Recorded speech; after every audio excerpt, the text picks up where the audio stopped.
La ansiedad está considerada por la Organización Mundial de la Salud como un estado de displacer de la persona. Este puede tener alteraciones fisiológicas o comportamentales generalmente. Esos comportamientos van similares a los del miedo. ¿Y qué es el miedo? Teniendo en cuenta que el miedo es una respuesta que tenemos emocional y fisiológica y comportamental o conductual de nuestro organismo ante situaciones que percibimos como peligro o temerosas. Para considerar que una ansiedad es un trastorno, tenemos que mirar que los síntomas que se han presentado no tienen una causa orgánica y que además se han intensificado con el paso de los días. Es decir, yo puedo sentir que no puedo respirar, que me da dolor de cabeza, que me da náuseas ante una determinada situación, pero no es una situación prolongada. Cuando empieza a volverse repetitiva la misma circunstancia, los mismos síntomas, entonces me estoy dando cuenta que puedo estar teniendo ataques de ansiedad. Cuando tengo generalmente todos los días muchísimos pensamientos en mi cabeza y mil y un cosas y no logro organizar mis pensamientos, y eso a su vez me genera dolor de cabeza, náuseas, amargura en la boca, entonces podríamos estar considerando que hay un trastorno de ansiedad. Existen varios tipos de ansiedad. Los más comunes que tiene la Organización Mundial de la Salud son el trastorno de ansiedad generalizada, que se caracteriza por una preocupación excesiva de las cosas, un trastorno de pánico, que es cuando la persona padece ataques de pánico frente a situaciones, trastorno de ansiedad social, cuando hay miedo y preocupación excesivo en las situaciones sociales, o cuando, por ejemplo, las personas no pueden estar en espacios con mucha gente porque eso le causa malestar. El trastorno de ansiedad por separación, este es un trastorno que se presenta principalmente en los niños, a veces en los adultos, y es el miedo excesivo o la ansiedad, los síntomas que se presentan ante la separación de los individuos con quienes tenemos un vínculo emocional y profundo. Algunos adultos presentan estos síntomas referentes a las separaciones de las rupturas de pareja, o cuando, por ejemplo, los hijos se van de la casa, que queda el síndrome de nido vacío de los padres, o cuando en su efecto nos vamos de casa de los padres. También puede ser ese caso en el que se presente la ansiedad. La ansiedad es considerada como una de las enfermedades más frecuentes entre los seres humanos. ¿Por qué razón? Porque todos los seres humanos en algún momento necesitamos tener ansiedad. ¿Por qué? Pues porque hay situaciones que nos causan temor, nos causan miedo. Todos los seres humanos tenemos ansiedad. ¿Por qué? Pues porque necesitamos actuar frente a situaciones que nos generan malestar o en las que nos sentimos en riesgo de peligro, ¿ok? Sin embargo, lo que hace que esto sea preocupante es cuando los síntomas se intensifican, se vuelven recurrentes o crónicos, porque no solamente podemos llegar a tener un trastorno de ansiedad, sino que podemos empezar a sufrir estrés crónico. Es importante que las personas reciban valoración médica y psicológica y acompañamiento para sobrellevar estos síntomas y saber cómo podemos encontrar la solución frente a ellos para darles un mejor manejo.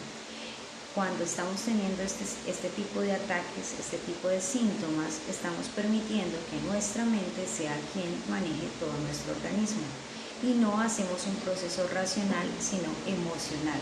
Las emociones son las que priman frente a estas situaciones. Es decir, si yo voy a presentarme en una exposición y tengo todo listo y preparado y me sé toda la información, pero resulta que al momento de la exposición empiezo a sentir sudoración, empiezo a sentir dolor en la boca del estómago y me canalizo en los síntomas, entonces todo lo que yo sé se me olvida de repente.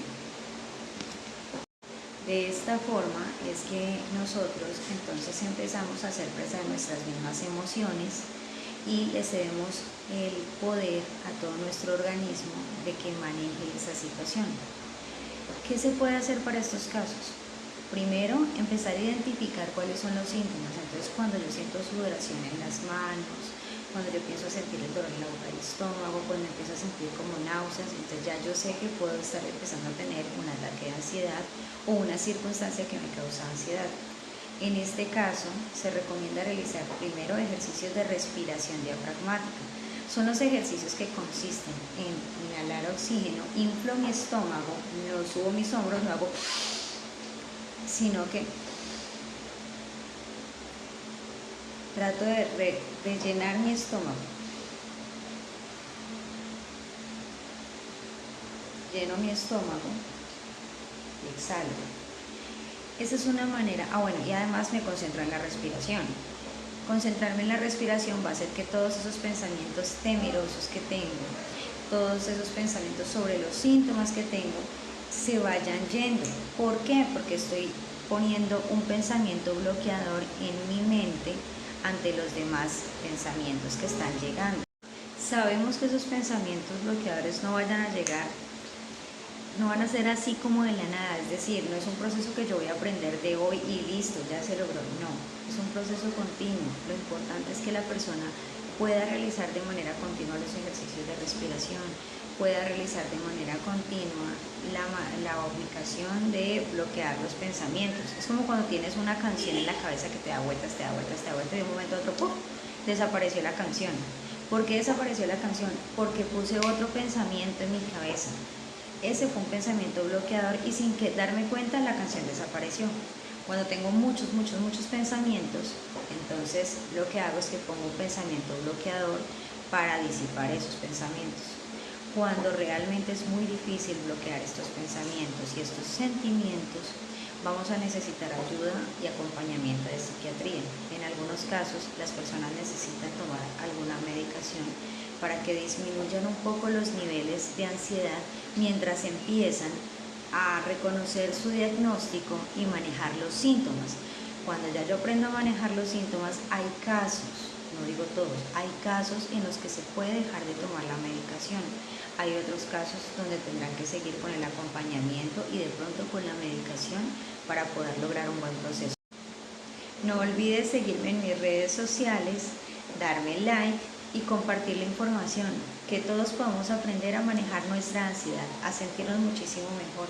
Aunque no lo creamos, hay muchísimas personas que tienen estos síntomas con estas situaciones y condiciones que necesitamos colaboración. Chao, chao, gracias.